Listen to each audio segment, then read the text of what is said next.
Le vendredi 13 octobre 1307 marque le début de la fin tragique de l'ordre du Temple. Au cours de ce vendredi noir, des centaines de Templiers sont convoqués à Paris. 620 sont arrêtés et jetés en prison. Ils sont accusés d'hérésie, à l'époque le crime le plus grave qui soit. Pourtant, les Templiers sont des soldats d'élite chrétiens, dont la mission première était de protéger les pèlerins en Terre Sainte. Alors comment expliquer que ces hommes de foi et d'action, estimés de tous, aient dû se soumettre? Grâce à un document resté secret pendant 7 siècles, nous allons enfin connaître toute la vérité sur les convoitises, les jeux et relations de pouvoir qui, à l'époque, ont conduit à la chute de ce corps militaire d'élite légendaire.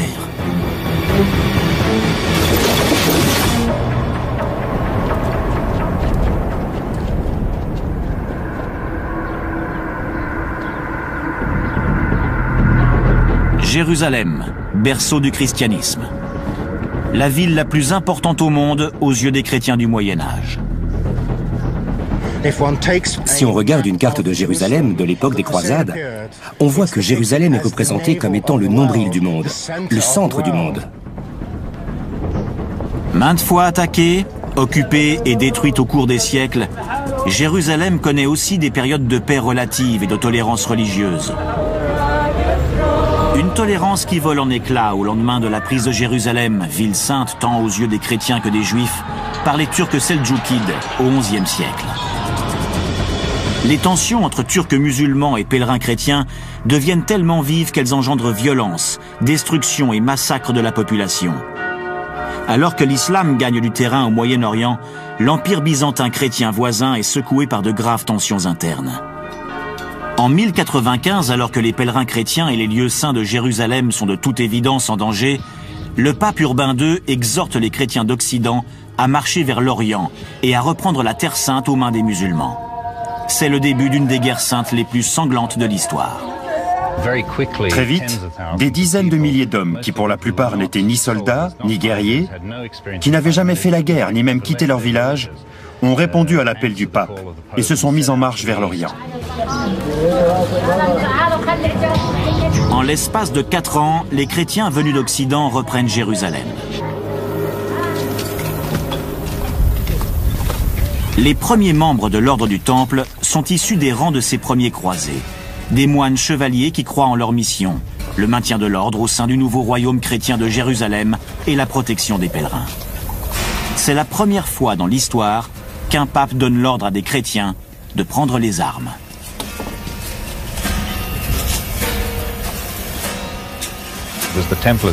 Ce sont les Templiers qui, les premiers, ont associé le mode de vie monastique à la chevalerie et à l'activité militaire. Ils vivaient selon des règles monastiques. Leur journée s'organisait autour de la prière, l'entraînement militaire et l'entretien de leur équipement.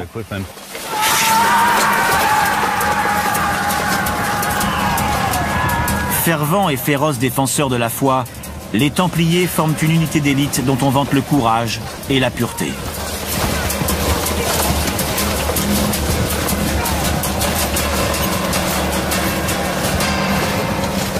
La première fois qu'ils ont fait parler d'eux, ils ont vraiment frappé les imaginations. Pour la plupart des gens, c'était une excellente chose. Au fur et à mesure que les récits de leurs faits d'armes et de leurs victoires parviennent en Occident, les Templiers deviennent les grands héros du christianisme. Du fait de son prestige et de sa réputation, l'ordre, qui au départ ne compte que 9 membres fondateurs issus de la noblesse française, s'agrandit très vite. Les Templiers deviennent des personnages de légende nimbés d'une aura de mystère. Il y avait beaucoup d'histoires, de rumeurs et de mythes autour de ces chevaliers. Je n'irai pas jusqu'à dire qu'ils entretenaient la légende, mais ils n'ont rien fait contre en tout cas. Je pense qu'ils se sont dissimulés derrière leur propre légende.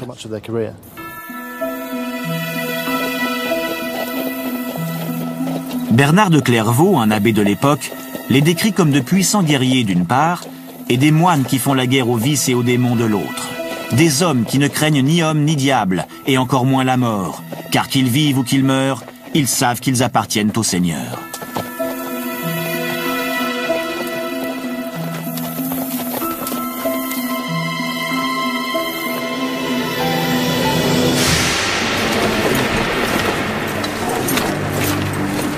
Puis, moins de 2 siècles après la fondation de leur ordre, les Templiers, les plus célèbres des guerriers chrétiens du Moyen-Âge, qui ont vécu et qui sont morts sous le signe de la croix, sont arrêtés, jetés en prison, accusés d'hérésie. L'arrestation des Templiers a suscité énormément de réactions, notamment en Allemagne où les Templiers étaient très populaires. Pour le roi d'Espagne et du Portugal, les accusations portées contre les Templiers étaient totalement injustifiées. Personne ne pouvait croire que ces hommes, héros du christianisme pendant 2 siècles, avaient été arrêtés pour hérésie.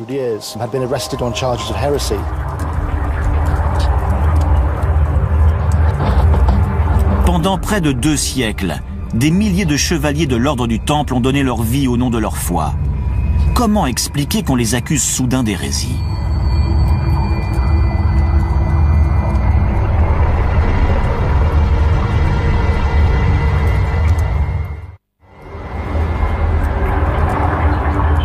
Paris, 1307. Les Templiers sont arrêtés sur ordre du roi de France, Philippe IV le Bel. Après s'être battus pour la foi chrétienne en Terre Sainte pendant près de 2 siècles, ils sont accusés d'hérésie. Ces accusations sont-elles fondées? Les Templiers avaient-ils quelque chose à cacher? Les Templiers ont toujours été des gens très secrets, dès la création de l'ordre. Ils étaient auréolés de légendes, de mythes et de rumeurs. Le mystère plane toujours sur les Templiers, sur leur rite d'initiation secret, sur le trésor amassé au cours de leurs 2 siècles d'existence, qui n'a jamais été retrouvé.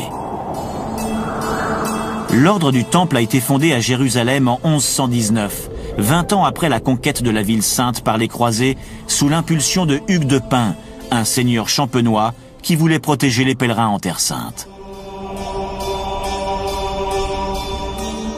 Comment ont-ils réussi à constituer ce réseau de monastères, de commanderies comme ils les appellent, et à accumuler de tels pouvoirs qu'ils font bientôt de l'ombre aux monarchies européennes?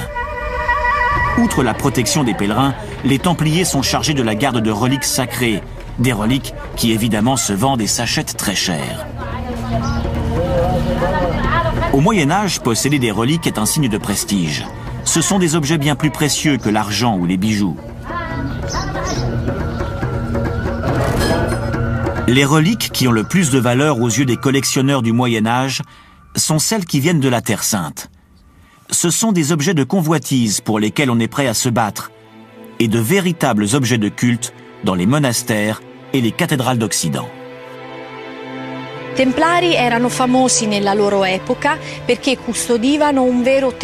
Templiers assuraient la garde des reliques. Ils étaient connus dans le monde entier pour ça, et notamment celles qui remontaient à la vie du Christ. La seule signature d'un Templier suffisait à authentifier une relique.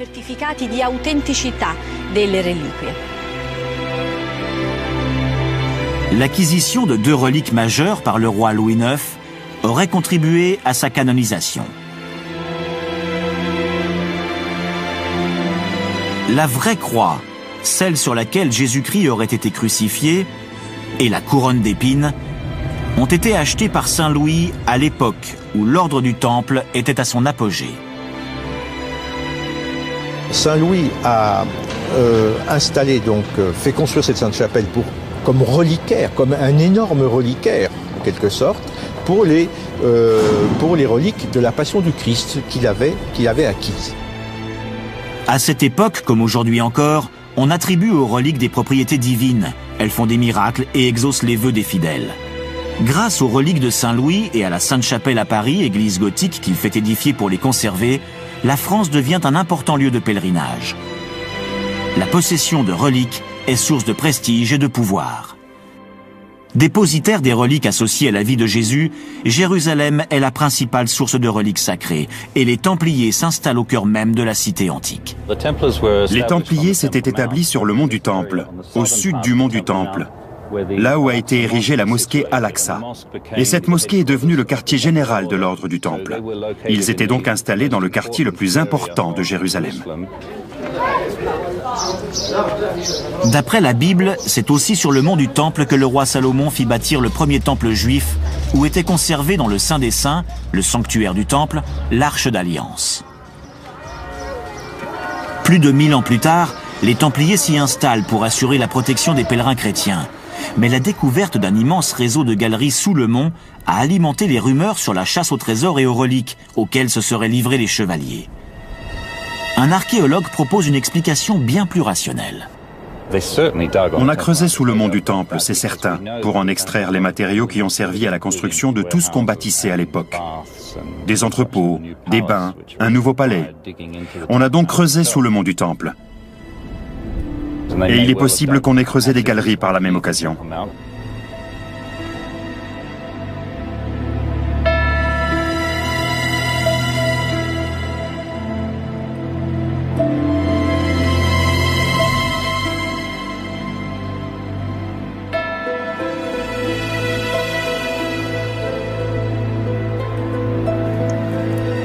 C'est la galerie souterraine qui a été découverte par Charles Warren en 1867. À l'époque, c'était rempli d'eau usée et il s'est déplacé en flottant sur une porte en bois. Des galeries comme celle-ci, il en existe des centaines sous Jérusalem et effectivement sous le mont du Temple.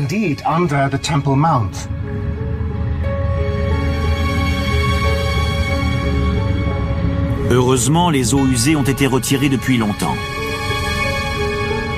Si on parle encore de ces quêtes mystiques lancées dans l'espoir de retrouver des reliques, les vrais trésors que recèle encore le mont du Temple, ce sont ces murs et pierres d'un autre temps, les mêmes qui autrefois abritaient les Templiers.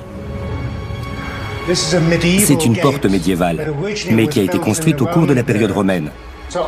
S'il y a une porte parmi celles qui se trouvent sur le côté ouest du mont du Temple, dont on est sûr qu'elle est servie aux Templiers, c'est bien celle-ci. Jérusalem fut souvent mise à sac au cours des siècles. Les croisés s'inscrivent dans la longue lignée d'envahisseurs qui pillèrent la ville.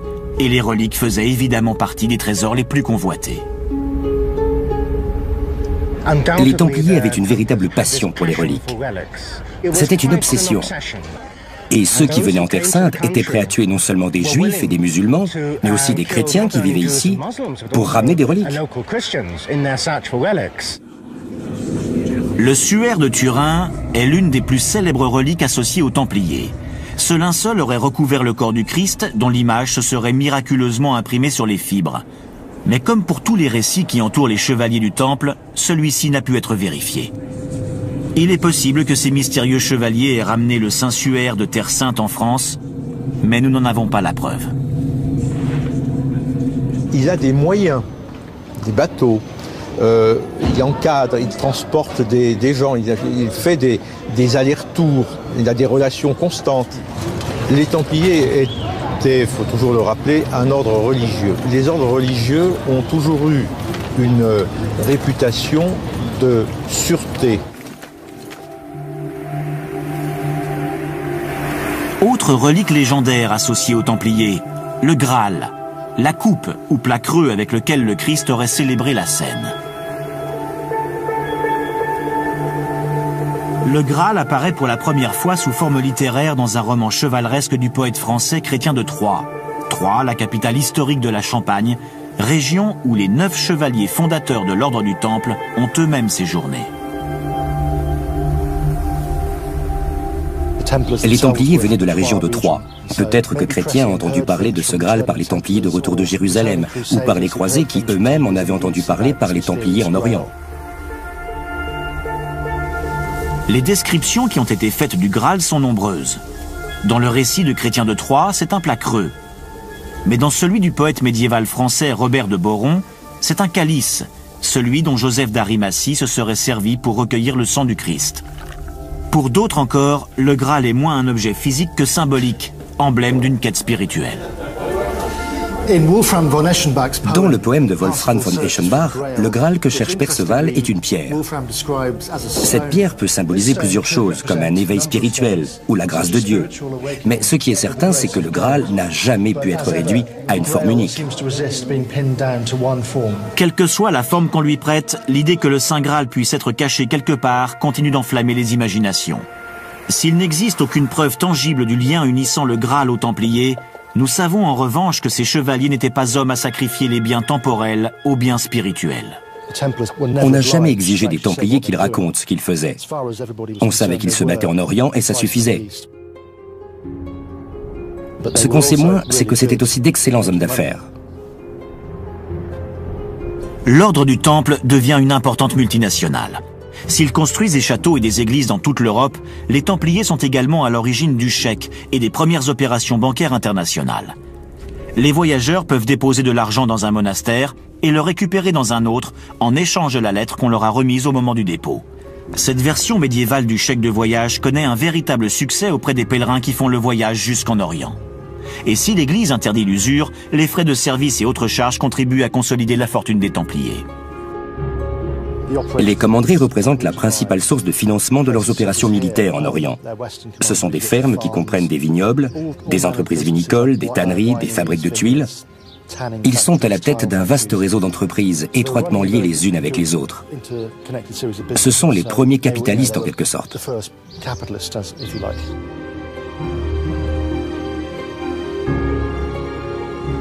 Les marchands et les rois font également des dons à l'ordre, convaincus de s'acheter ainsi une place au paradis.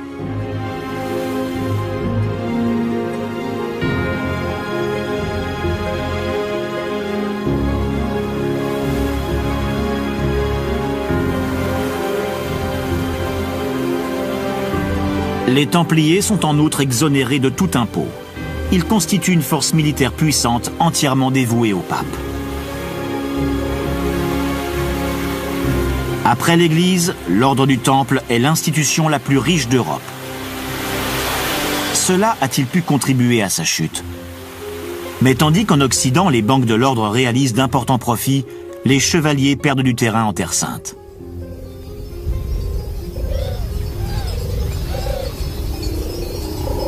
À partir de la deuxième moitié du XIIe siècle, le vent tourne pour les croisés. En 1187, le chef musulman Saladin sort vainqueur de la bataille de Hattin, à 112 km au nord de Jérusalem. C'est le début de la fin pour les croisés. La principale erreur des croisés a été de laisser Saladin imposer ses conditions, ce qui les a mis dans une situation très difficile et rendue plus difficile encore par la chaleur de l'été. Au matin du 4 juillet, ils se sont retrouvés encerclés par une armée bien plus importante que la leur. La défaite est rapide et indiscutable. Forte de 20 000 hommes, dont 1 millier de Templiers, l'armée chrétienne est anéantie.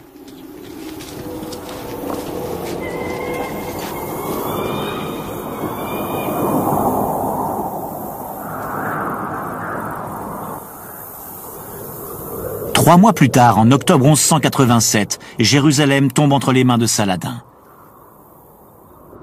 Les Templiers sont contraints d'abandonner le mont du Temple.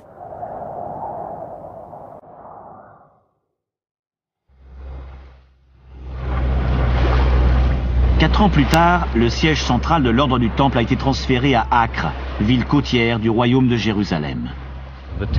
Grâce à leurs navires, les Templiers ont fait transiter pas mal d'hommes, de matériel et de vivres par le port d'Acre, qui est devenu leur quartier général.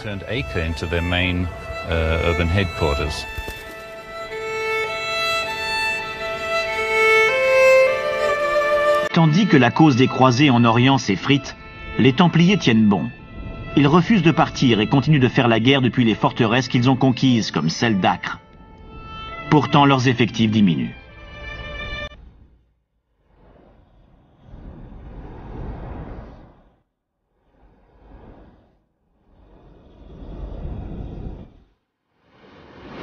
Un siècle après leur établissement au royaume de Jérusalem, et non sans avoir livré 6 autres campagnes, les chevaliers de l'Ordre du Temple quittent la Terre Sainte en 1291.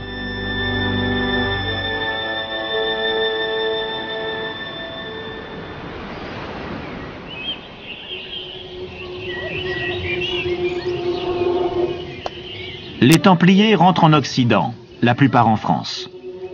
Mais dans leur esprit, la Terre Sainte n'est pas définitivement perdue. Élu maître du Temple en 1293, Jacques de Molay promet de livrer un jour ce combat. 16 ans plus tard, le guerrier, à un âge avancé, rêve toujours de reconquérir Jérusalem. Mais l'ordre doit désormais faire face à un nouvel ennemi, le roi de France, Philippe IV le Bel. Petit-fils de Saint-Louis, le collectionneur de reliques, Philippe le Bel est un extrémiste qui nourrit un complexe d'infériorité à l'égard du Christ. Philippe le Bel est un roi extrêmement ambitieux, dont l'une des principales motivations est de devenir le plus chrétien des rois d'Europe. Et il est prêt à tout pour y parvenir. Philippe le Bel, le roi de France, veut faire comprendre ainsi que lui, roi de France, comme descendant de Saint-Louis, un saint roi, eh bien, qu'il est en quelque sorte, lui, le roi de France, l'image du Christ sur la terre. C'est pas le roi, non, c'est le Christ. Mais le roi est dans une situation difficile. Philippe le Bel avait emprunté beaucoup d'argent aux Templiers pour financer ses guerres contre les Anglais. Et en 1307, les caisses royales étaient vides.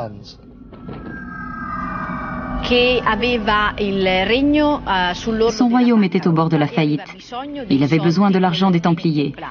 Et à partir du XIVe siècle, les croisés n'avaient plus aucune raison d'exister. Avec la fin des croisades, beaucoup s'interrogent sur l'utilité des Templiers, et en particulier le roi qui sait combien les banques de l'ordre sont riches. Philippe le Bel aurait même vu les richesses de l'ordre de ses propres yeux, alors que pourchassé par une foule en colère, il se réfugiait chez les Templiers. Philippe le Bel s'est réfugié dans l'enceinte du Temple de Paris en juin 1306. Il était poursuivi par une foule mécontente de la politique de dévaluation monétaire qu'il avait entreprise. Et c'est à cette occasion qu'il a vu une partie du fameux trésor du Temple. De l'or, des pièces. Philippe le Bel décide de détruire l'ordre du Temple et de s'approprier ses richesses. Mais le roi n'a pas ce pouvoir. L'ordre du Temple est un ordre religieux et n'obéit à ce titre qu'au pape. Philippe le Bel entreprend alors une campagne de déstabilisation. Philippe le Bel est très certainement à l'origine des rumeurs très négatives, des calomnies qui circulent alors au sujet de l'ordre. Ces rumeurs étaient une forme de poison habilement instillée par le roi pour détruire la réputation de l'ordre. Le voci che circolavano sui Templari furono un veleno che Filippo il Bello seppe usare molto abilmente a danno dell'ordine. En 1307, après avoir sali la réputation de l'ordre, le roi lance son attaque surprise et fait arrêter Jacques de Molay et tous les Templiers de Paris.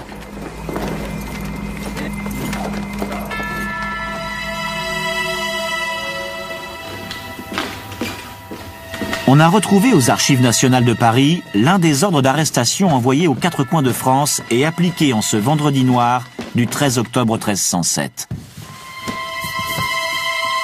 Philippe le Bel accuse les Templiers de pratiques obscènes lors des rites d'entrée dans l'ordre qui ont toujours été entourés du plus grand secret. On les accuse aussi de corruption financière et de sodomie. Et on leur reproche encore de vénérer une mystérieuse idole ressemblant à un chat.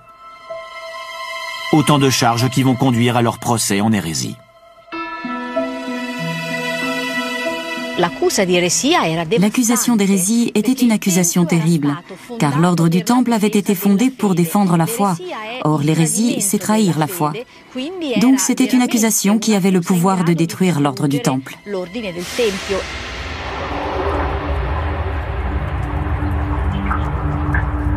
Jacques de Molay, le maître du Temple, doit répondre de 104 chefs d'accusation d'inconduite et d'hérésie, après 42 ans de bons et loyaux services au sein de l'ordre. Philippe le Bel ne peut assurément prouver sa culpabilité. Pourtant, 2 semaines après les arrestations, la nouvelle tombe en faisant l'effet d'une bombe. Le maître de l'ordre du Temple est passé aux aveux. Il reconnaît être coupable d'hérésie. Les aveux de Jacques de Molay en octobre 1307, 2 semaines seulement après les arrestations, ont porté un coup terrible à l'ordre du Temple et à l'image que les gens avaient d'eux.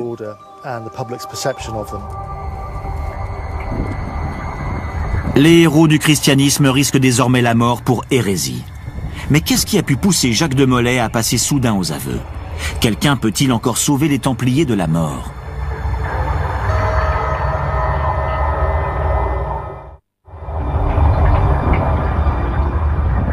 Après avoir combattu pendant 2 siècles sous le signe de la croix en Terre Sainte, les Templiers voient leur réputation totalement détruite par les aveux d'hérésie prononcés par le maître du Temple. Le roi de France est en train de gagner la guerre qu'il a lancée contre les Templiers, et la victoire devrait lui rapporter gros. La maison du Temple à Paris était une véritable forteresse où les Templiers conservaient toutes leurs devises. Ils jouaient le rôle de banquiers auprès du roi, mais aussi auprès des notables parisiens.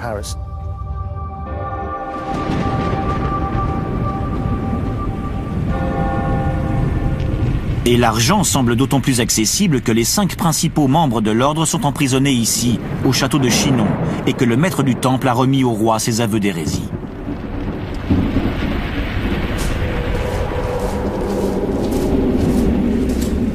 Mais quelles sont les véritables raisons qui ont soudain poussé Jacques de Molay aux aveux?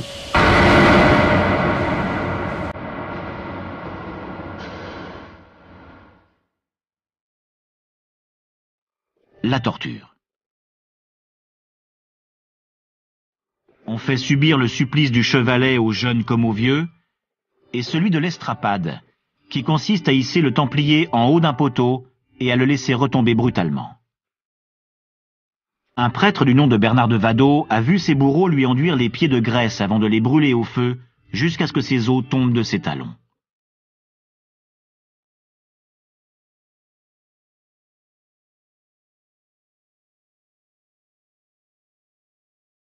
Philippe le Bel a utilisé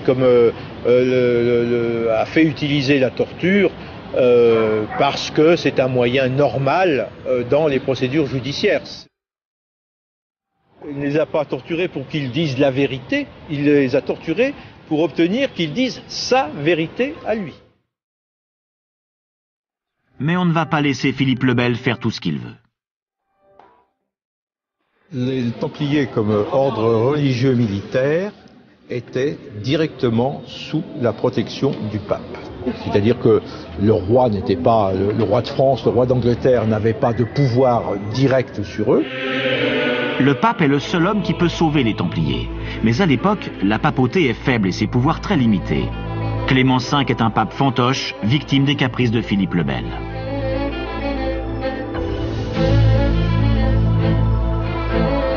Débarrassé du pape Boniface VIII qui voulait l'excommunier, le roi impose Clément V comme nouveau pape, lui faisant bien comprendre qu'il est sous son autorité.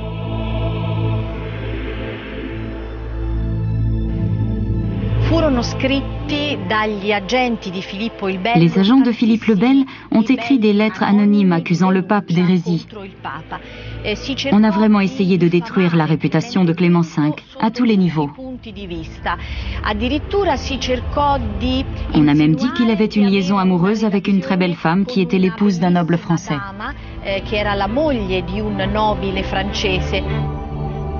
Contraint et forcé, Clément V coopère avec le roi de France qui, pour garder son pape fantoche sous sa coupe, le pousse à s'installer à Avignon.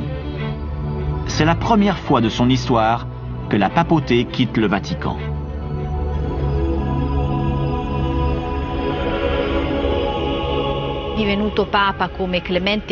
Le pape Clément V voulait aller en Italie, au Vatican, où il aurait été plus en sécurité, mais on l'en a toujours empêché. Il était retenu en otage par le roi de France dans son royaume. Mais le pape peut encore sauver les Templiers. Obligé d'enquêter sur toute confession d'hérésie, Clément V lance une enquête pontificale.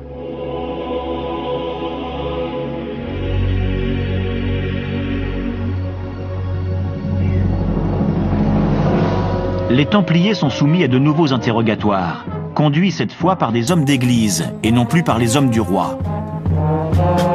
Les résultats de cette enquête n'avaient jamais été rendus publics, jusqu'à la découverte récente d'un document majeur qui jette un nouvel éclairage sur l'histoire de Clément V et le procès des chevaliers de l'ordre du Temple. En 2003, le docteur Barbara Frall, historienne du Vatican, a trouvé un document connu sous le nom de Parchemin de Chinon dans les archives secrètes du Vatican.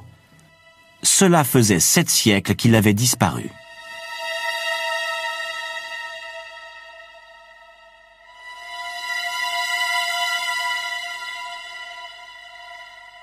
Le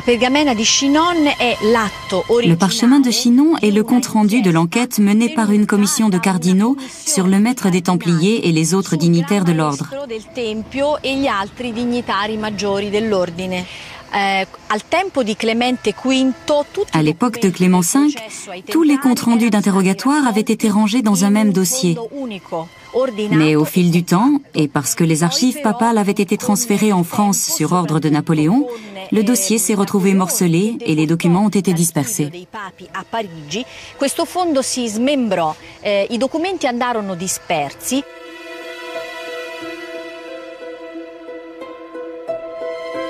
Pour l'essentiel, le parchemin de Chinon pardonne aux Templiers. Mais il suggère également qu'ils ont demandé l'absolution après avoir confessé certaines transgressions de la foi catholique. Au début de l'enquête papale sur les Templiers, 3 des cardinaux de Clément V s'étaient rendus à la prison de Chinon. Loin de revenir sur leurs aveux d'hérésie, les dignitaires de l'ordre n'avaient fait dans l'ensemble que répéter ces mêmes confessions aux hommes du pape. Des confessions qui, pour la plupart, touchaient au rite d'initiation pratiqué par l'ordre, qui avait été instauré en secret près de 2 siècles auparavant dans la cathédrale de Troyes. C'est ici qu'a été rédigée la règle primitive de l'ordre du Temple, une règle écrite en latin, qui décrivait entre autres les détails de la cérémonie d'initiation. On ne parlait de cette règle qu'entre membres de l'ordre. On ne divulguait pas ces pratiques aux premiers venus. Il fallait faire partie de l'ordre.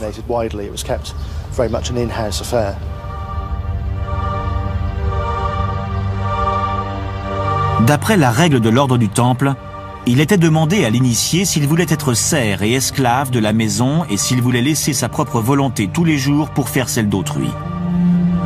On lui demandait de s'abstenir de relations avec les femmes sous peine d'être mis au fer. Un psaume était dit pendant que le commandeur lui remettait son manteau.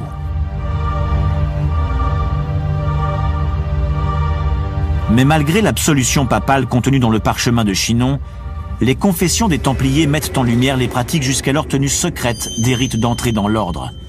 Et beaucoup sont choqués par ces révélations. D'après leurs confessions, les Templiers étaient contraints de renier le Christ lors de la cérémonie d'initiation.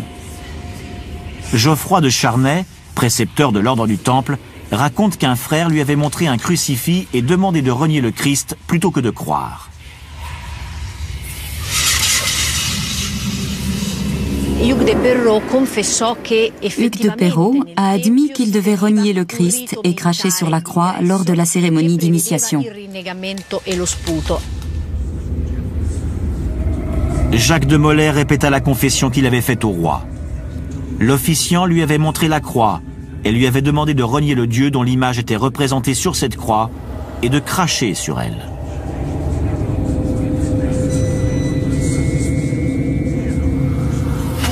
Hugo de Perrault, autre chevalier de l'ordre, aurait rapporté des hérésies et des actes de perversion sexuelle entre initiés, qu'après avoir reçu leur manteau, les initiés devaient dénoncer la croix, l'embrasser au bas des reins, sur le nombril et sur la bouche.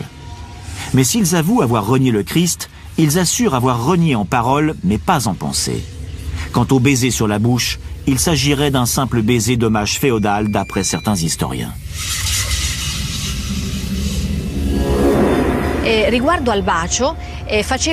Le baiser était un acte humiliant pour le nouveau templier qui était initié. On lui faisait ainsi comprendre qu'il devait obéissance à ses supérieurs. Hugo de Perrault aurait également admis avoir encouragé l'homosexualité entre confrères. Et aux yeux de l'Église, c'est une abomination. Il ordonnait aux nouveaux initiés de s'abstenir de relations avec les femmes, et s'ils ne pouvaient contenir leur désir, de s'unir à des frères de l'ordre.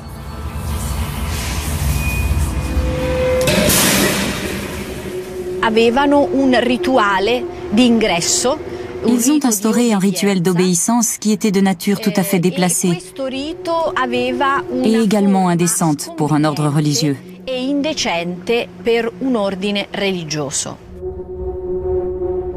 Les confessions des Templiers sont une litanie d'hérésie.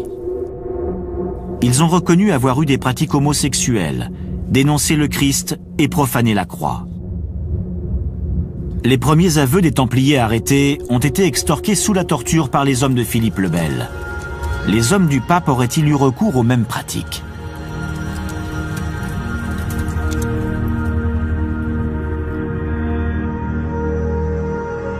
Nous sommes certains qu'au cours des enquêtes menées par le pape, les Templiers n'ont pas été torturés. Les Templiers sont pourtant dans une situation peu enviable. Le maître et les dignitaires de l'ordre se sont condamnés eux-mêmes devant les représentants de la plus haute autorité chrétienne qui soit. Leur seule chance, très mince, d'échapper à la peine de mort est d'être officiellement absous de leurs péchés par le pape en personne.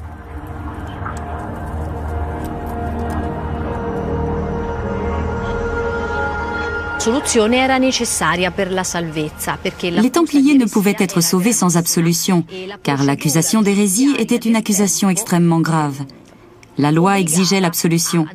Sans elle, les Templiers ne pouvaient être sauvés. Pendant des siècles, on a cru que le pape avait condamné les Templiers, alors qu'en fait, il avait tenté de les sauver.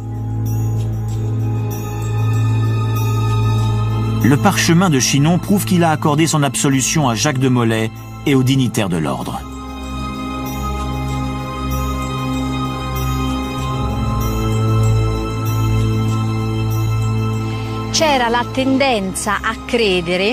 On avait tendance à penser que le pape avait condamné les Templiers. Or, c'est faux. Si le pape avait eu le moindre soupçon d'hérésie, de véritable hérésie, il ne les aurait jamais autorisés à recevoir la communion. Si le pape accorde l'absolution, c'est parce qu'il pense que les Templiers commettent des actes hérétiques pour mettre leur endurance à l'épreuve, pour se préparer à résister à des ennemis musulmans, prêts à tout pour leur faire renier leur foi.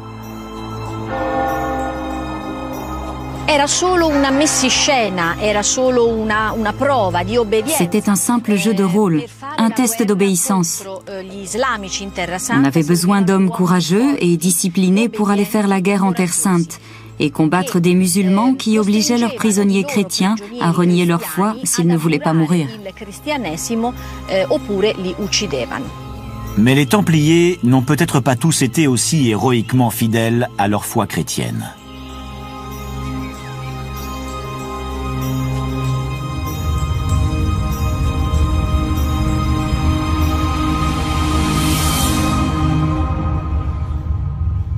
Dans la prison de Chinon, des Templiers emprisonnés ont laissé de drôles de signes sur les murs. Parmi les formes géométriques gravées dans la pierre, on reconnaît clairement le symbole de Vénus, la déesse romaine de l'amour, une déesse païenne. Sur un autre mur, une fleur née d'un cœur semble faire référence à la même déesse, connue sous le nom d'Aphrodite en Grèce.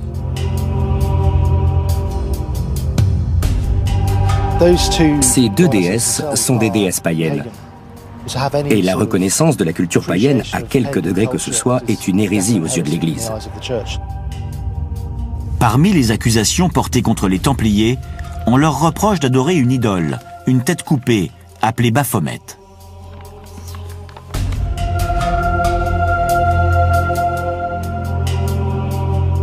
On a raconté beaucoup de choses sur les Templiers et le mont du Temple. Et notamment qu'ils avaient découvert une relique sous le mont. Une relique qui n'aurait été autre que la tête embaumée de Jean le Baptiste. Si les Templiers idolâtraient vraiment Baphomet, c'était une accusation d'hérésie extrêmement grave. Indépendamment des inscriptions païennes et des têtes coupées, la conduite des Templiers semble loin d'être en accord avec le mode de vie monastique qu'on leur prête. Si les Templiers étaient les héros de la chrétienté, ils n'en étaient pas moins des êtres de chair et de sang, avec toutes les faiblesses qui vont avec, ce que confirme l'expression de l'époque « boire comme un Templier ». Que les hérésies pratiquées par les Templiers aient été commises à des fins d'entraînement ou pas, nous ne le saurons sans doute jamais. Ce dont nous sommes sûrs, en revanche, c'est que pendant 2 siècles, ils n'ont pas hésité à mourir sur le champ de bataille pour défendre la foi chrétienne. Et en reconnaissance de leur loyauté, le pape a officiellement effacé leurs péchés. Le pape était évidemment la plus haute autorité religieuse.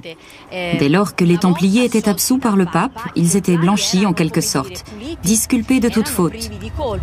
Les chevaliers étaient lavés de leurs péchés. Si le pape les a absous, alors les Templiers sont sauvés. Mais le roi de France, qui veut le trésor et la fin de l'ordre, ne va pas renoncer aussi facilement. Philippe le Bel abat sa dernière carte. Philippe le Bel a eu recours au chantage. Soit le pape acceptait la destruction des Templiers, soit le roi, avec les évêques de France, fondait une église de France dissidente, indépendante de l'église catholique.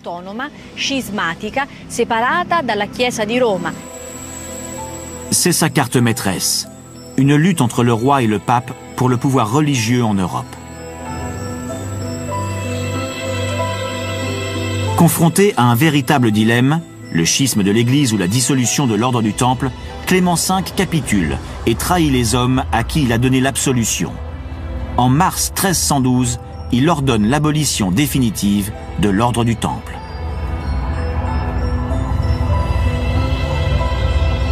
Après 2 siècles de croisades et de dévotion chrétienne, l'ordre du Temple, dont les membres étaient naguère décrits comme ne craignant ni homme ni diable, est aboli. Pourtant, l'affaire qui oppose le pape au roi de France va connaître un dernier coup de théâtre et conduire le roi à une terrible déception.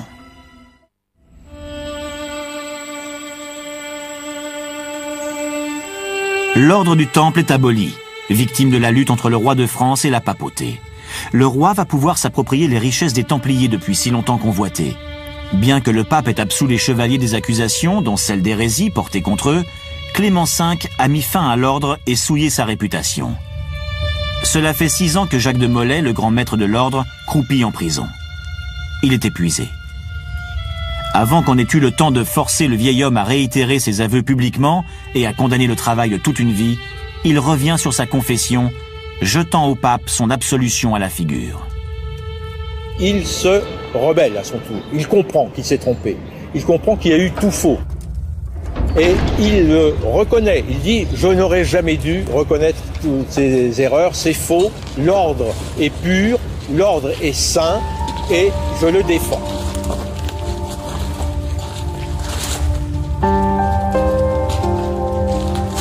Philippe le Bel saute sur l'occasion. Quelques heures plus tard, il envoie chercher le vieil homme de 72 ans et le fait conduire sur l'île de la Cité à Paris, où doit avoir lieu son exécution.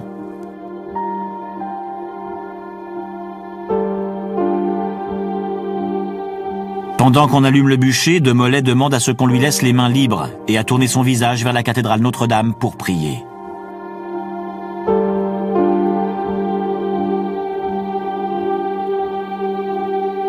Mais le vieux guerrier emporte avec lui un énorme secret.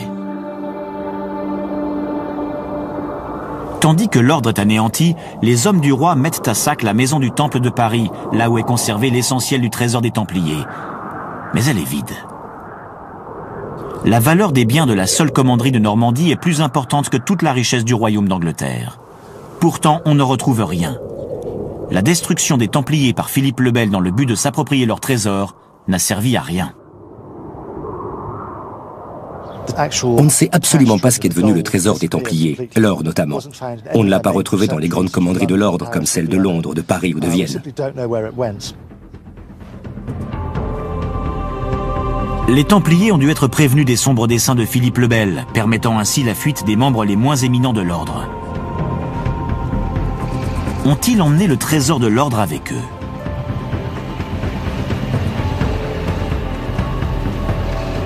À l'époque des arrestations, la flotte des Templiers, mouillée ici dans le port de La Rochelle, a disparu.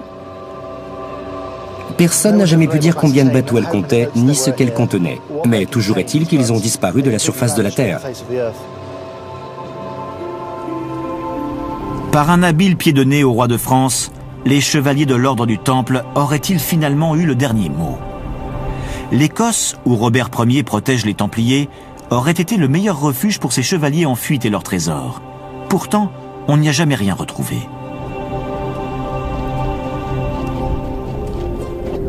Nombre de Templiers sont acceptés au sein des Hospitaliers, un autre ordre religieux et militaire plus ancien. Avant les arrestations, le pape avait fait savoir qu'il souhaitait la fusion de ces deux ordres. Ainsi réunis, ils auraient sans doute pu faire face aux attaques de Philippe le Bel. Mais Jacques de Molay avait refusé et payé de sa vie son opposition au projet du pape. Le pape voulait réunir les Templiers et les Hospitaliers afin de créer un nouvel ordre qui aurait été vierge de tout péché et utile dans la reconquête de Jérusalem. Protégés, les Hospitaliers continuent aujourd'hui d'œuvrer pour la paix et le bien dans le monde. L'ordre, dont le siège se trouve à Rome et qui bénéficie du statut d'observateur à l'ONU, est la plus ancienne organisation à vocation humanitaire du monde. Quant aux Templiers, leur ordre autrefois si puissant et si riche a tout simplement disparu. Mais quelques-unes des reliques les plus intimement liées à l'ordre lui ont survécu. En 1357, le suaire de Turin apparaît en Champagne, à 2 pas du bastion traditionnel des Templiers, dont la propriétaire n'est autre que l'épouse de Geoffroy de Charny, descendant de l'un des plus proches suppléants de Jacques de Molay. Si le Graal, lui, n'a jamais été retrouvé, il inspirera au fil des siècles quantité de légendes sur les chevaliers de l'ordre du Temple et leurs trésors disparus. Si les Templiers doivent leur fin tragique à un roi cupide et à un pape faible, ils la doivent aussi à leur réussite. Ils ont été victimes de leur propre mystique. Comme la légende du Saint Graal, la dernière prophétie de Jacques de Molay résonne encore aujourd'hui. Sur le bûcher, le maître de l'ordre hurle une imprécation par laquelle il condamne le roi et le pape à le rejoindre devant un tribunal divin dans l'année. Curieusement, Philippe le Bel et Clément V meurent dans les 8 mois qui suivent. Mais la puissante légende des Templiers, elle, est toujours vivante. Détruits à cause de leur richesse, ces guerriers, héros de la chrétienté, auront finalement été trahis par leur plus proche allié, le pape.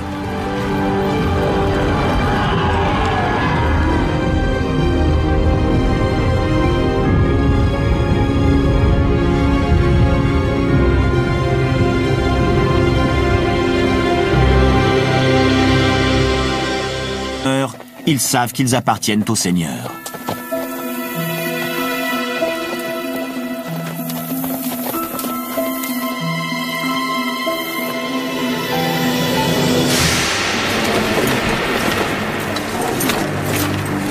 Et puis, moins de 2 siècles après la fondation de leur ordre, les Templiers, les plus célèbres des guerriers chrétiens du Moyen-Âge, qui ont vécu et qui sont morts sous le signe de la croix, sont arrêtés, jetés en prison, accusés d'hérésie. L'arrestation des Templiers a suscité énormément de réactions, notamment en Allemagne où les Templiers étaient très populaires. Pour le roi d'Espagne et du Portugal, les accusations portées contre les Templiers étaient totalement injustifiées. Personne ne pouvait croire que ces hommes, héros du christianisme pendant 2 siècles, avaient été arrêtés pour hérésie.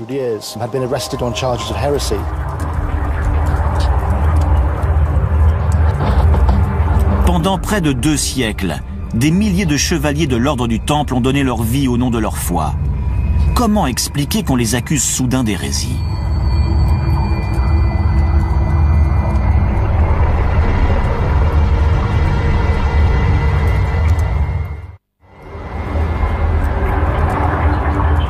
Paris, 1307. Les Templiers sont arrêtés sur ordre du roi de France, Philippe IV le Bel. Après s'être de la mort.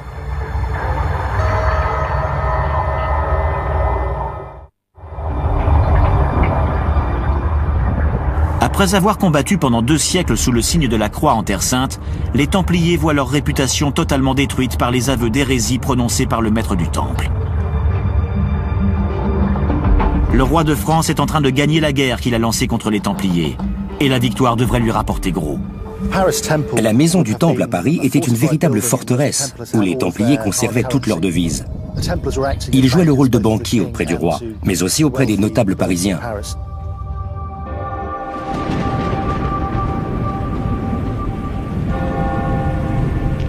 Et l'argent semble d'autant plus accessible que les 5 principaux membres de l'ordre sont emprisonnés ici, au château de Chinon, et que le maître du Temple a remis au roi ses aveux d'hérésie.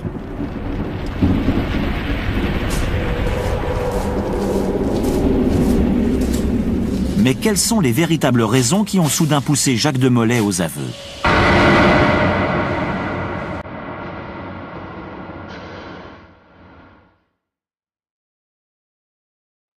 La torture.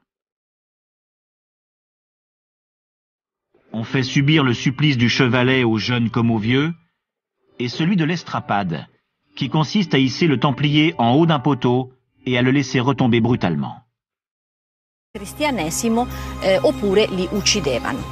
Mais les Templiers n'ont peut-être pas tous été aussi héroïquement fidèles à leur foi chrétienne.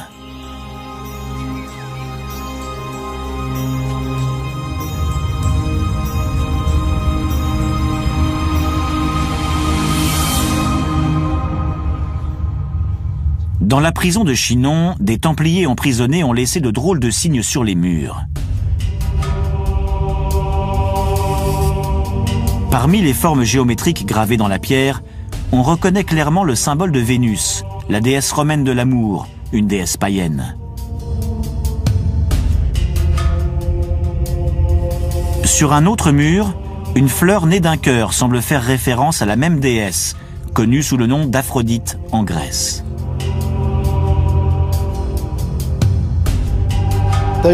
Ces deux déesses sont des déesses païennes. Et la reconnaissance de la culture païenne, à quelque degré que ce soit, est une hérésie aux yeux de l'Église. Parmi les accusations portées contre les Templiers, on leur reproche d'adorer une idole, une tête coupée, appelée Baphomet.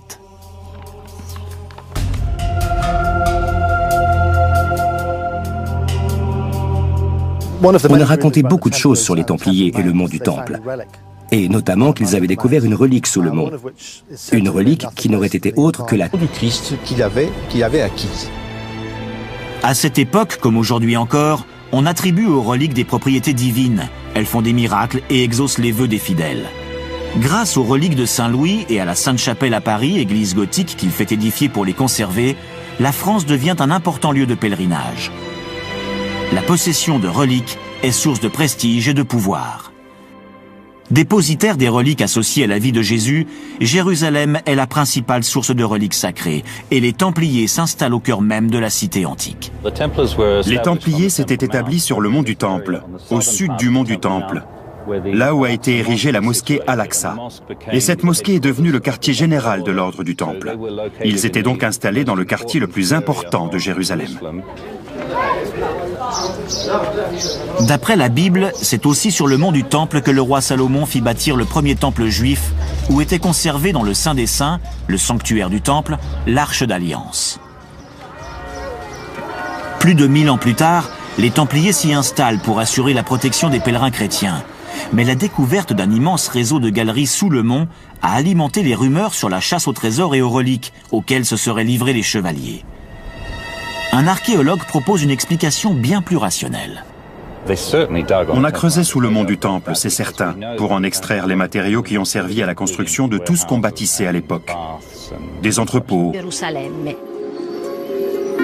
Protégés, les hospitaliers continuent aujourd'hui d'œuvrer pour la paix et le bien dans le monde. L'ordre, dont le siège se trouve à Rome et qui bénéficie du statut d'observateur à l'ONU, est la plus ancienne organisation à vocation humanitaire du monde.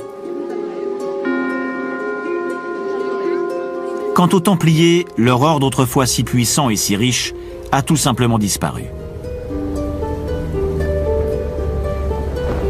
Mais quelques-unes des reliques les plus intimement liées à l'ordre lui ont survécu.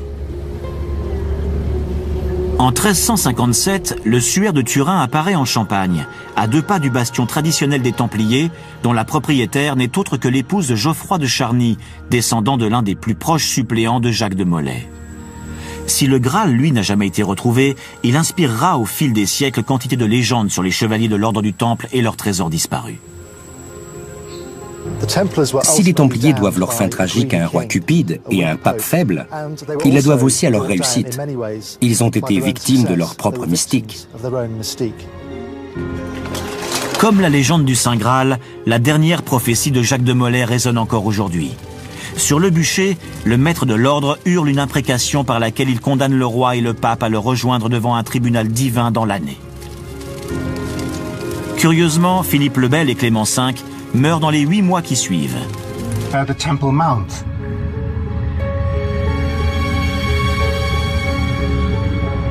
Heureusement, les eaux usées ont été retirées depuis longtemps. Si on parle encore de ces quêtes mystiques lancées dans l'espoir de retrouver des reliques, les vrais trésors que recèle encore le mont du Temple, ce sont ces murs et pierres d'un autre temps, les mêmes qui autrefois abritaient les Templiers. C'est une porte médiévale, mais qui a été construite au cours de la période romaine. S'il y a une porte parmi celles qui se trouvent sur le côté ouest du mont du Temple, dont on est sûr qu'elle est servie aux Templiers, c'est bien celle-ci. Jérusalem fut souvent mise à sac au cours des siècles.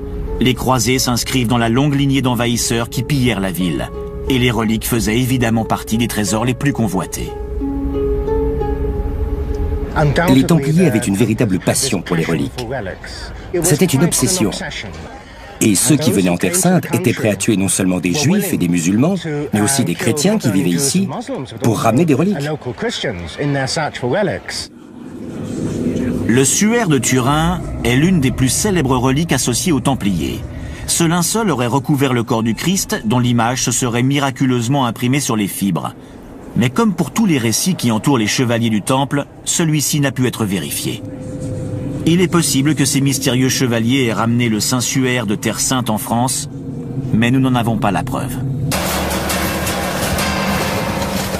La première fois qu'ils ont fait parler d'eux, ils ont vraiment frappé les imaginations. Pour la plupart des gens, c'était une excellente chose. Au fur et à mesure que les récits de leurs faits d'armes et de leurs victoires parviennent en Occident, les Templiers deviennent les grands héros du christianisme. Du fait de son prestige et de sa réputation, l'ordre, qui au départ ne compte que 9 membres fondateurs issus de la noblesse française, s'agrandit très vite. Les Templiers deviennent des personnages de légende nimbés d'une aura de mystère. Il y avait beaucoup d'histoires, de rumeurs et de mythes autour de ces chevaliers. Je n'irai pas jusqu'à dire qu'ils entretenaient la légende, mais ils n'ont rien fait contre en tout cas. Je pense qu'ils se sont dissimulés derrière leur propre légende.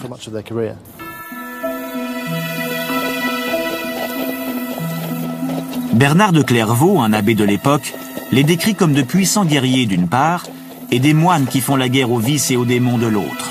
Des hommes qui ne craignent ni homme ni diable, et encore moins la mort, car qu'ils vivent ou qu'ils meurent, ils savent qu'ils appartiennent au Seigneur.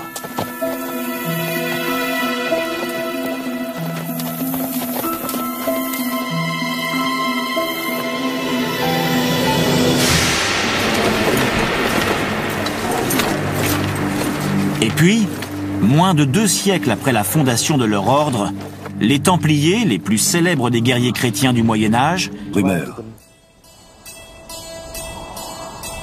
Le mystère plane toujours sur les Templiers, sur leur rite d'initiation secret, sur le trésor amassé au cours de leurs 2 siècles d'existence, qui n'a jamais été retrouvé. L'ordre du Temple a été fondé à Jérusalem en 1119, 20 ans après la conquête de la ville sainte par les croisés, sous l'impulsion de Hugues de Pint, un seigneur champenois qui voulait protéger les pèlerins en Terre Sainte.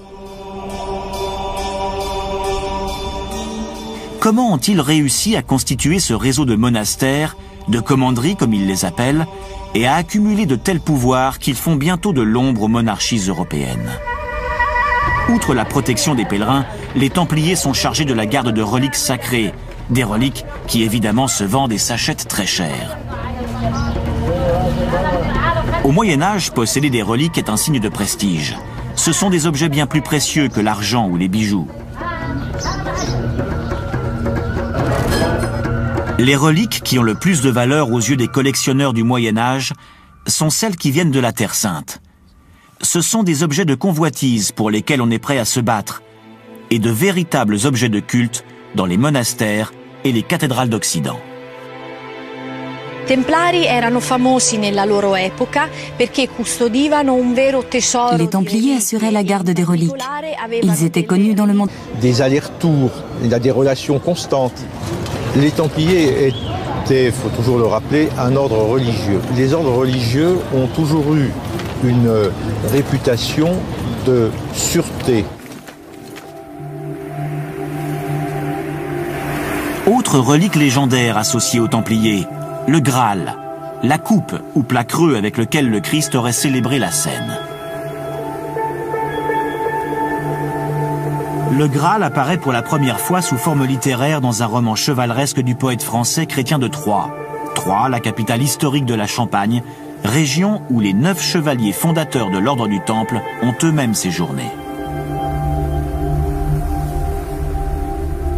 Les Templiers venaient de la région de Troyes. Peut-être que Chrétien a entendu parler de ce Graal par les Templiers de retour de Jérusalem, ou par les croisés qui eux-mêmes en avaient entendu parler par les Templiers en Orient. Les descriptions qui ont été faites du Graal sont nombreuses. Dans le récit de Chrétien de Troyes, c'est un plat creux. Mais dans celui du poète médiéval français Robert de Boron, c'est un calice, celui dont Joseph d'Arimathie se serait servi pour recueillir le sang du Christ. Pour d'autres encore, le Graal est moins un objet physique que symbolique, emblème d'une quête spirituelle.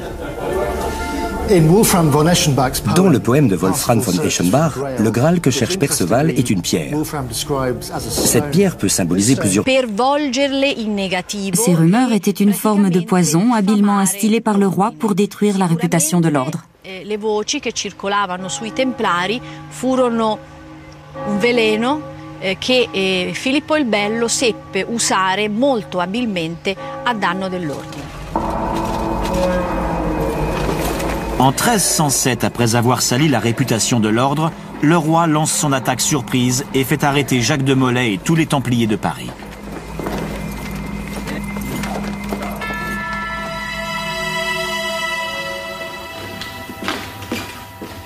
On a retrouvé aux Archives nationales de Paris l'un des ordres d'arrestation envoyés aux 4 coins de France et appliqués en ce vendredi noir du 13 octobre 1307. Philippe le Bel accuse les Templiers de pratiques obscènes lors des rites d'entrée dans l'ordre qui ont toujours été entourés du plus grand secret. On les accuse aussi de corruption financière et de sodomie. Et on leur reproche encore de vénérer une mystérieuse idole ressemblant à un chat. Autant de charges qui vont conduire à leur procès en hérésie. L'accusation d'hérésie était une accusation terrible, car l'ordre du Temple avait été fondé pour défendre la foi. Or, l'hérésie, c'est trahir la foi. Donc, c'était une accusation qui avait le pouvoir de détruire l'ordre du Temple. Tandis que la cause des croisés en Orient s'effrite, les Templiers tiennent bon. Ils refusent de partir et continuent de faire la guerre depuis les forteresses qu'ils ont conquises, comme celle d'Acre. Pourtant, leurs effectifs diminuent.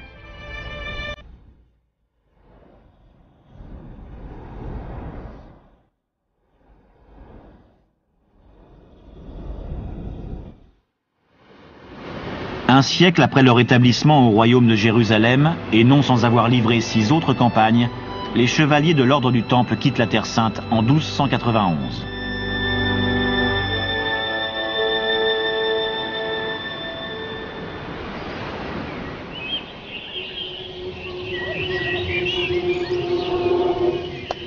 Les Templiers rentrent en Occident, la plupart en France. Mais dans leur esprit, la Terre Sainte n'est pas définitivement perdue.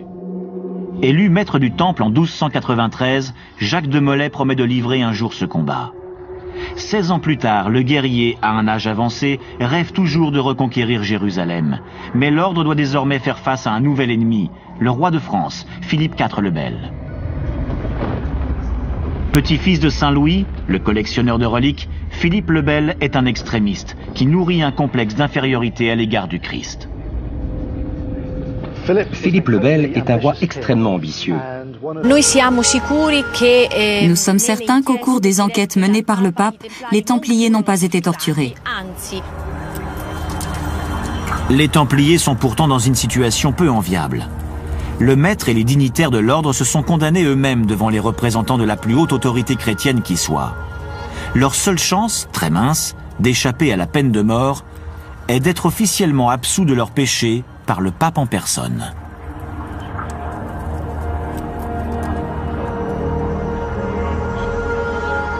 Les Templiers ne pouvaient être sauvés sans absolution, car l'accusation d'hérésie était une accusation extrêmement grave. La loi exigeait l'absolution. Sans elle, les Templiers ne pouvaient être sauvés. Pendant des siècles, on a cru que le pape avait condamné les Templiers, alors qu'en fait, il avait tenté de les sauver. Le parchemin de Chinon prouve qu'il a accordé son absolution à Jacques de Molay et aux dignitaires de l'ordre.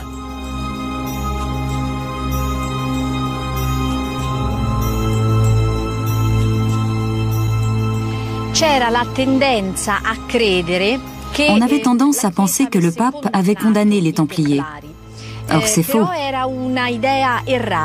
Si le pape avait eu le moindre soupçon d'hérésie, de véritable hérésie, le pape Clément V voulait aller en Italie, au Vatican, où il aurait été plus en sécurité, mais on l'en a toujours empêché. Il était retenu en otage par le roi de France dans son royaume. Mais le pape peut encore sauver les Templiers. Obligé d'enquêter sur toute confession d'hérésie, Clément V lance une enquête pontificale.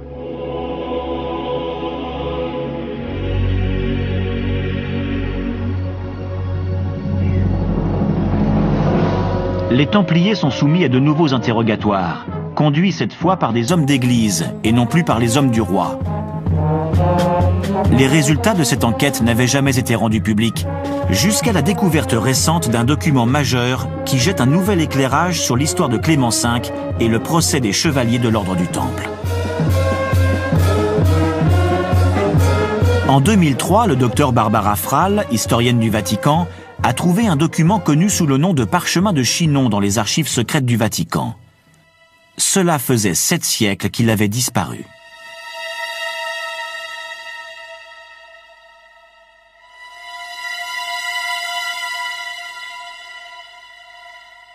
Le parchemin de Chinon est le compte-rendu de l'enquête menée par une commission de cardinaux sur le maître des Templiers et les autres dignitaires de l'ordre. Mais on ne va pas laisser Philippe le Bel faire tout ce qu'il veut. Les Templiers comme ordre religieux militaire étaient directement sous la protection du pape. C'est-à-dire que le roi n'était pas, le roi de France, le roi d'Angleterre n'avait pas de pouvoir direct sur eux.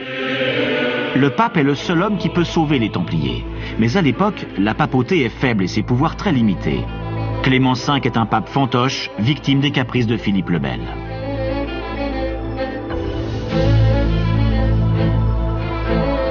Débarrassé du pape Boniface VIII qui voulait l'excommunier, le roi impose Clément V comme nouveau pape, lui faisant bien comprendre qu'il est sous son autorité.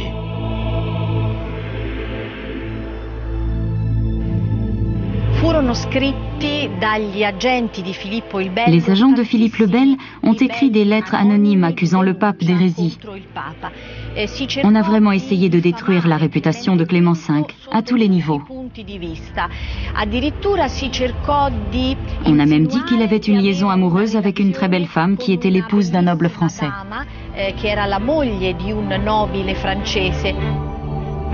Contraint et forcé, Clément V coopère avec le roi de France qui, pour garder son pape fantoche sous sa coupe, le pousse à s'installer à Avignon.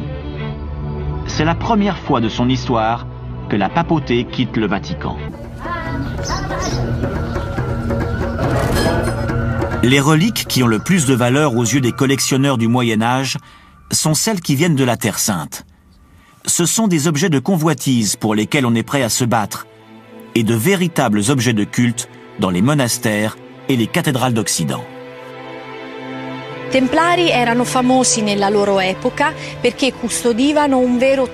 Templiers assuraient la garde des reliques. Ils étaient connus dans le monde. Des allers-retours, il y a des relations constantes. Les Templiers étaient, il faut toujours le rappeler, un ordre religieux. Les ordres religieux ont toujours eu une réputation de sûreté. Autre relique légendaire associée aux Templiers, le Graal, la coupe ou plat creux avec lequel le Christ aurait célébré la scène. Le Graal apparaît pour la première fois sous forme littéraire dans un roman chevaleresque du poète français Chrétien de Troyes. Troyes, la capitale historique de la Champagne, région où les 9 chevaliers fondateurs de l'ordre du Temple ont eux-mêmes séjourné. Les Templiers venaient de la région de Troyes. Peut-être que Chrétien a entendu parler de ce Graal par les Templiers de retour de Jérusalem, ou par les croisés qui eux-mêmes en avaient entendu parler par les Templiers en Orient. Les décès exaucent les vœux des fidèles. Grâce aux reliques de Saint-Louis et à la Sainte-Chapelle à Paris, église gothique qu'il fait édifier pour les conserver, la France devient un important lieu de pèlerinage. La possession de reliques est source de prestige et de pouvoir. Dépositaire des reliques associées à la vie de Jésus, Jérusalem est la principale source de reliques sacrées et les Templiers s'installent au cœur même de la cité antique. Les Templiers s'étaient établis sur le mont du Temple, au sud du mont du Temple, là où a été érigée la mosquée Al-Aqsa. Et cette mosquée est devenue le quartier général de l'ordre du Temple. Ils étaient donc installés dans le quartier le plus important de Jérusalem. D'après la Bible, c'est aussi sur le mont du Temple que le roi Salomon fit bâtir le premier temple juif, où était conservé dans le Saint des Saints, le sanctuaire du Temple, l'Arche d'Alliance. Plus de 1000 ans plus tard, les Templiers s'y installent pour assurer la protection des pèlerins chrétiens. Mais la découverte d'un immense réseau de galeries sous le mont a alimenté les rumeurs sur la chasse aux trésors et aux reliques, auxquelles se seraient livrés les chevaliers. Un archéologue propose une explication bien plus rationnelle. On a creusé sous le mont du Temple, c'est certain, pour en extraire les matériaux qui ont servi à la construction de tout ce qu'on bâtissait à l'époque. Des entrepôts. Protégés, les hospitaliers continuent aujourd'hui d'œuvrer pour la paix et le bien dans le monde. L'ordre est arrêté sur ordre du roi de France, Philippe IV le Bel. Après s'être de la mort.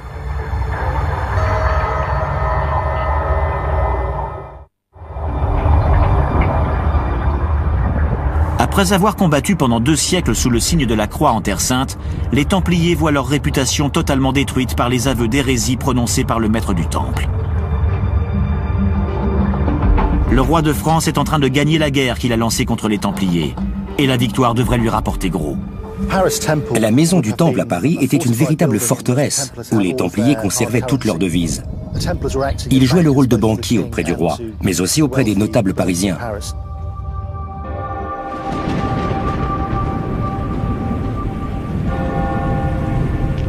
Et l'argent semble d'autant plus accessible que les 5 principaux membres de l'ordre sont emprisonnés ici, au château de Chinon, et que le maître du Temple a remis au roi ses aveux d'hérésie.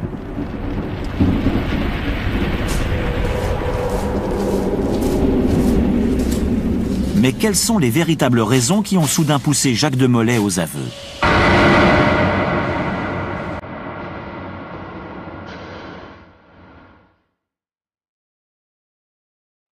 La torture.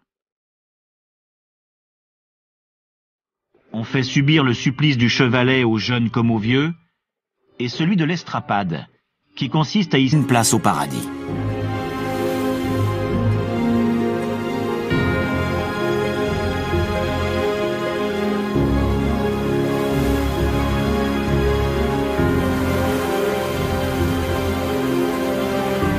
Les Templiers sont en outre exonérés de tout impôt. Ils constituent une force militaire puissante entièrement dévouée au pape. Après l'Église, l'ordre du Temple est l'institution la plus riche d'Europe. Cela a-t-il pu contribuer à sa chute? Mais tandis qu'en Occident, les banques de l'ordre réalisent d'importants profits, les chevaliers perdent du terrain en Terre Sainte.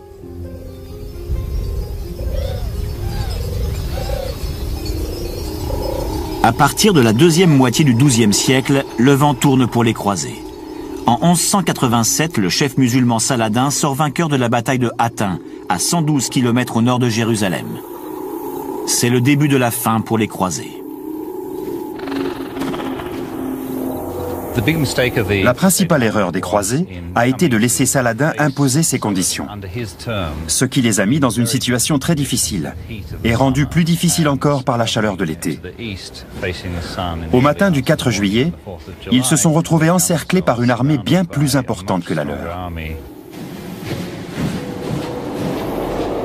La défaite est rapide. 4 ans plus tard, le siège central de l'ordre du Temple a été transféré à Acre, ville côtière du royaume de Jérusalem. Grâce à leurs navires, les Templiers ont fait transiter pas mal d'hommes, de matériel et de vivres par le port d'Acre, qui est devenu leur quartier général.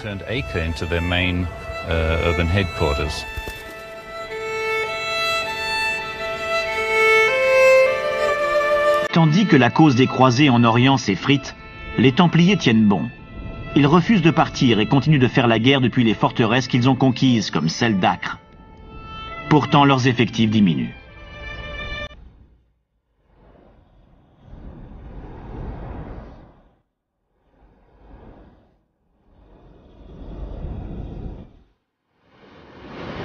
siècle après leur établissement au royaume de Jérusalem, et non sans avoir livré 6 autres campagnes, les chevaliers de l'ordre du Temple quittent la Terre Sainte en 1291.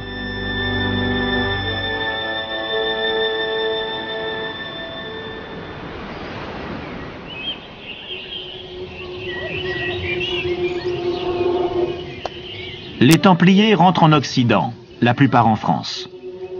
Mais dans leur esprit, la Terre Sainte n'est pas définitivement perdue. Élu maître du Temple en 1293, Jacques de Molay promet de livrer un jour ce combat. 16 ans plus tard, le guerrier... Mais les Templiers n'ont peut-être pas tous été aussi héroïquement fidèles à leur foi chrétienne.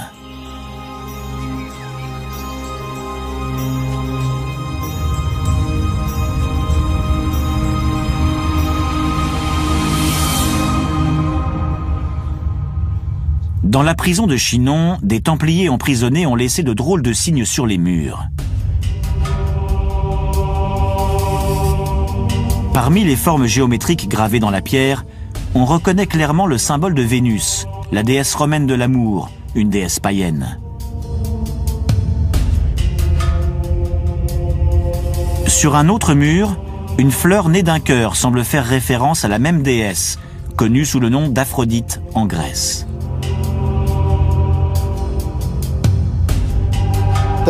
Ces deux déesses sont des déesses païennes.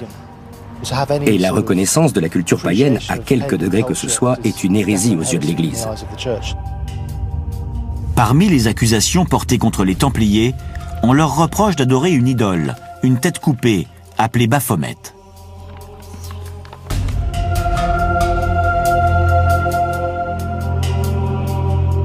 On a raconté beaucoup de choses sur les Templiers et le mont du Temple. Et notamment qu'ils avaient découvert une relique sous le mont. Une relique qui n'aurait été autre que la... Jacques de Molay, le grand maître de l'ordre, croupit en prison. Il est épuisé. Avant qu'on ait eu le temps de forcer le vieil homme à réitérer ses aveux publiquement et à condamner le travail de toute une vie, il revient sur sa confession, jetant au pape son absolution à la figure. Il se rebelle à son tour. Il comprend qu'il s'est trompé. Il comprend qu'il y a eu tout faux.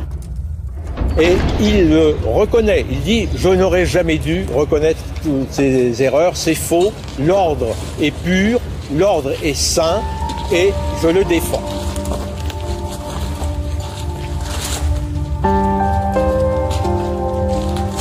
Philippe le Bel saute sur l'occasion.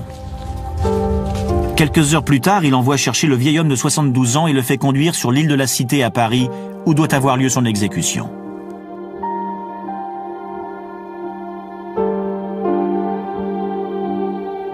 Pendant qu'on allume le bûcher, de Molay demande à ce qu'on lui laisse les mains libres et à tourner son visage vers la cathédrale Notre-Dame pour prier.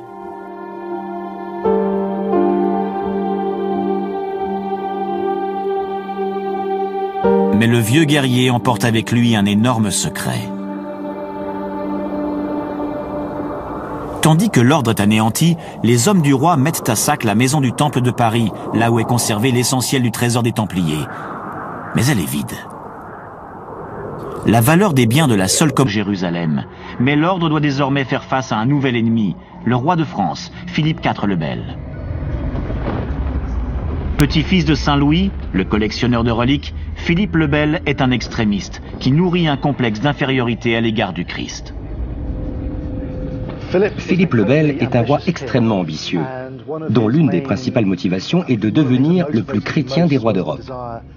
Et il est prêt à tout pour y parvenir. Philippe le Bel, le roi de France, veut faire comprendre ainsi que lui, roi de France, comme descendant de Saint-Louis, un saint roi, eh bien, qu'il est en quelque sorte, lui, le roi de France, l'image du Christ sur la terre. C'est pas le roi, non, c'est le Christ. Mais le roi est dans une situation difficile. Philippe le Bel avait emprunté beaucoup d'argent aux Templiers pour financer ses guerres contre les Anglais. Et en 1307, les caisses royales étaient vides.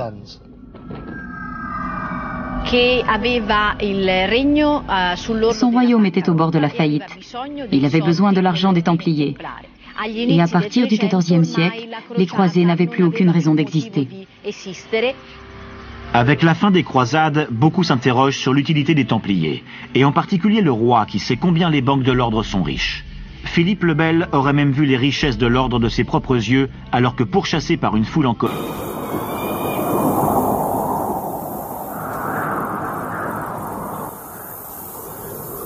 Trois mois plus tard, en octobre 1187, Jérusalem tombe entre les mains de Saladin. Les Templiers sont contraints d'abandonner le mont du Temple.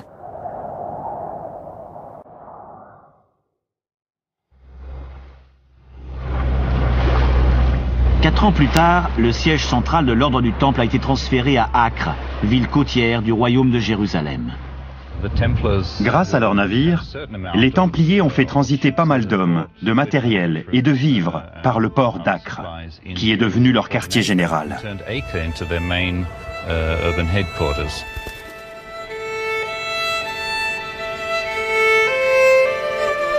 Tandis que la cause des croisés en Orient s'effrite, les Templiers tiennent bon. Ils refusent de partir et continuent de faire la guerre depuis les forteresses qu'ils ont conquises, comme celle d'Acre. Pourtant, leurs effectifs diminuent.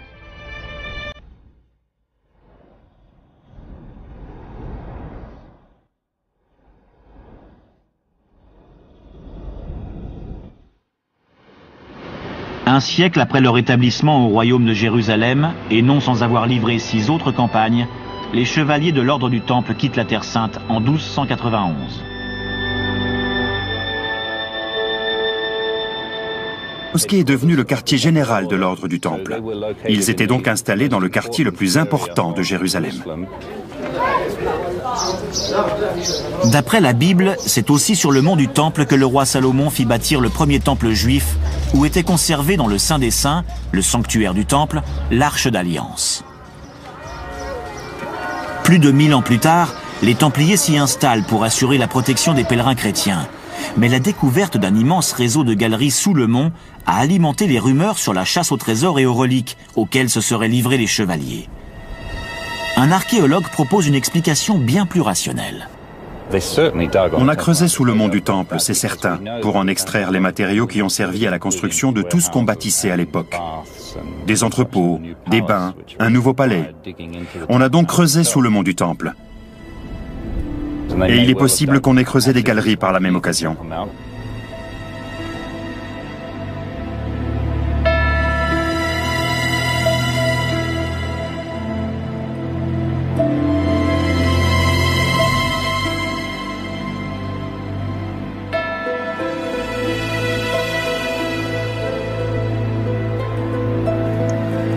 C'est la galerie souterraine qui a été découverte par Charles Warren en 1867.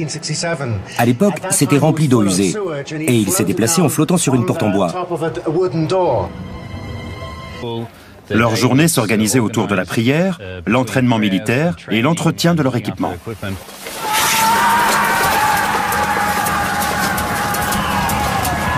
Fervents et féroces défenseurs de la foi, les Templiers forment une unité d'élite dont on vante le courage et la pureté.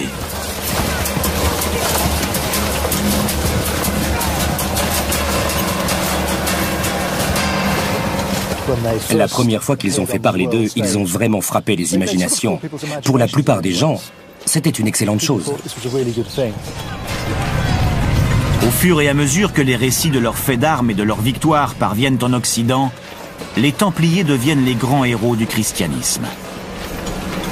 Du fait de son prestige et de sa réputation, l'ordre, qui au départ ne compte que 9 membres fondateurs issus de la noblesse française, s'agrandit très vite. Les Templiers deviennent des personnages de légende nimbés d'une aura de mystère. Il y avait beaucoup d'histoires, de rumeurs et de mythes autour de ces chevaliers. Je n'irai pas jusqu'à dire qu'ils entretenaient la légende, mais ils n'ont rien fait contre en tout cas. Je pense qu'ils se sont dissimulés derrière leur propre légende.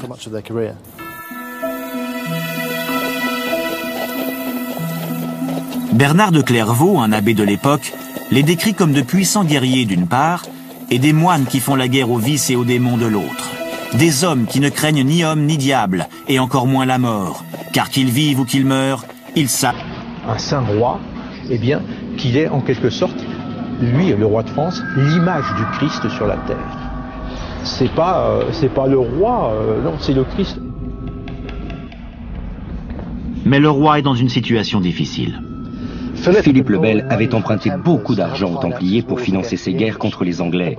Et en 1307, les caisses royales étaient vides.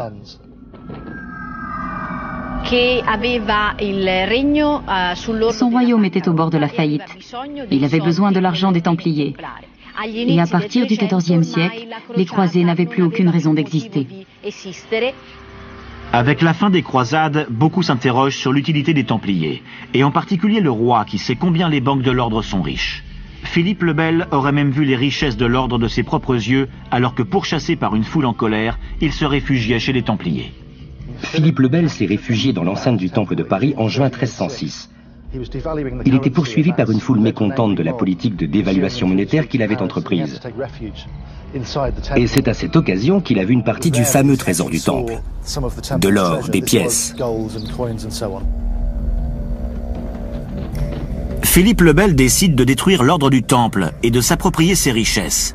Mais le roi n'a pas ce pouvoir. L'ordre du Temple est un ordre religieux et n'obéit à ce titre qu'au pape.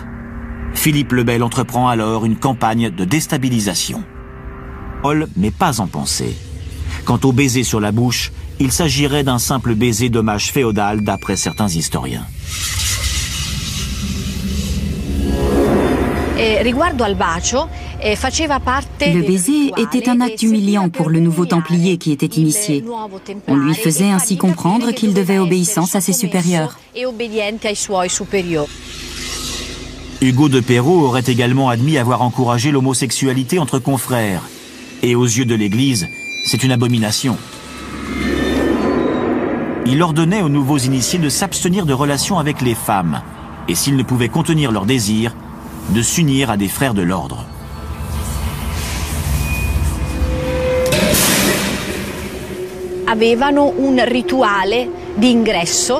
Ils ont instauré un rituel d'obéissance qui était de nature tout à fait déplacée et également indécente pour un ordre religieux.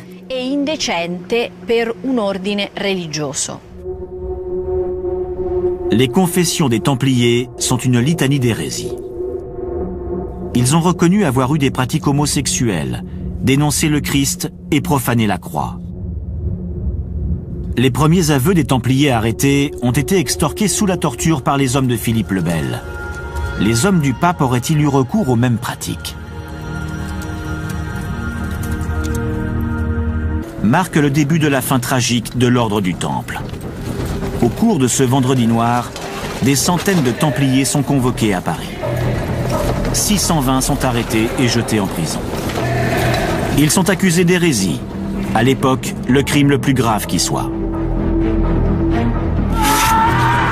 Pourtant, les Templiers sont des soldats d'élite chrétiens, dont la mission première était de protéger les pèlerins en Terre Sainte. Alors comment expliquer que ces hommes de foi et d'action, estimés de tous, aient dû se soumettre? Grâce à un document resté secret pendant 7 siècles, nous allons enfin connaître toute la vérité sur les convoitises, les jeux et relations de pouvoir qui, à l'époque, ont conduit à la chute de ce corps militaire d'élite légendaire.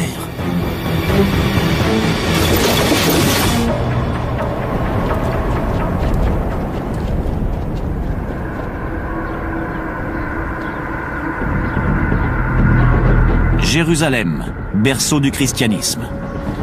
La ville la plus importante au monde aux yeux des chrétiens du Moyen-Âge. Si on regarde une carte de Jérusalem de l'époque des croisades, on voit que Jérusalem est représentée comme étant le nombril du monde, le centre du monde. Maintes fois attaquée, occupée et détruite au cours des siècles, Jérusalem connaît aussi des périodes de paix relative et de tolérance religieuse. Une tolérance sainte en France, mais nous n'en avons pas la preuve. Il a des moyens, des bateaux, il encadre, il transporte des gens, il fait des allers-retours, il a des relations constantes. Les Templiers étaient, il faut toujours le rappeler, un ordre religieux. Les ordres religieux ont toujours eu une réputation de sûreté. Autre relique légendaire associée aux Templiers, le Graal, la coupe ou plat creux avec lequel le Christ aurait célébré la scène. Le Graal apparaît pour la première fois sous forme littéraire dans un roman chevaleresque du poète français Chrétien de Troyes. Troyes, la capitale historique de la Champagne, région où les 9 chevaliers fondateurs de l'ordre du Temple ont eux-mêmes séjourné. Les Templiers venaient de la région de Troyes.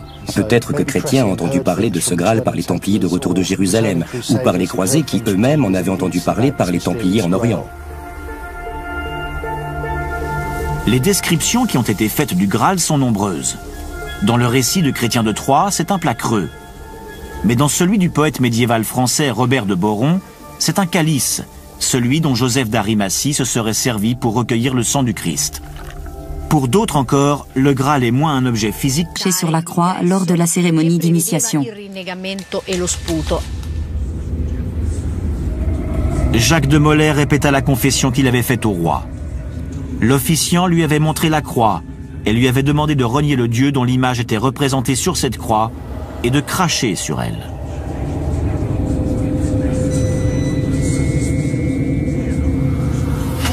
Hugo de Perrot, autre chevalier de l'ordre, aurait rapporté des hérésies et des actes de perversion sexuelle entre initiés, qu'après avoir reçu leur manteau, les initiés devaient dénoncer la croix, l'embrasser au bas des reins, sur le nombril et sur la bouche. Mais s'ils avouent avoir renié le Christ, ils assurent avoir renié en parole, mais pas en pensée. Quant au baiser sur la bouche, il s'agirait d'un simple baiser d'hommage féodal d'après certains historiens.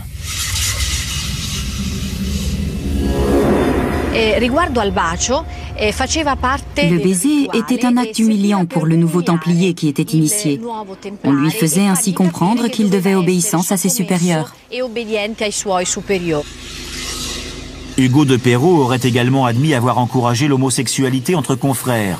Et aux yeux de l'Église, c'est une abomination. Il ordonnait aux nouveaux initiés de s'abstenir de relations avec les femmes, et s'ils ne pouvaient contenir leur désir, de s'unir à des frères de l'ordre. Des allers-retours, il y a des relations constantes. Les Templiers étaient, il faut toujours le rappeler, un ordre religieux. Les ordres religieux ont toujours eu une réputation de sûreté. Autre relique légendaire associée aux Templiers, le Graal, la coupe ou plat creux avec lequel le Christ aurait célébré la scène. Le Graal apparaît pour la première fois sous forme littéraire dans un roman chevaleresque du poète français Chrétien de Troyes. Troyes, la capitale historique de la Champagne, région où les 9 chevaliers fondateurs de l'ordre du Temple ont eux-mêmes séjourné. Les Templiers venaient de la région de Troyes. Peut-être que Chrétien a entendu parler de ce Graal par les Templiers de retour de Jérusalem, ou par les croisés qui eux-mêmes en avaient entendu parler par les Templiers en Orient. Les descriptions qui ont été faites du Graal sont nombreuses. Dans le récit de Chrétien de Troyes, c'est un plat creux. Mais dans celui du poète médiéval français Robert de Boron, c'est un calice, celui dont Joseph d'Arimathie se serait servi pour recueillir le sang du Christ. Pour d'autres encore, le Graal est moins un objet physique que symbolique, emblème d'une quête spirituelle. Dans le poème de Wolfram von Eschenbach, le Graal que cherche Perceval est une pierre. Cette pierre peut symboliser plusieurs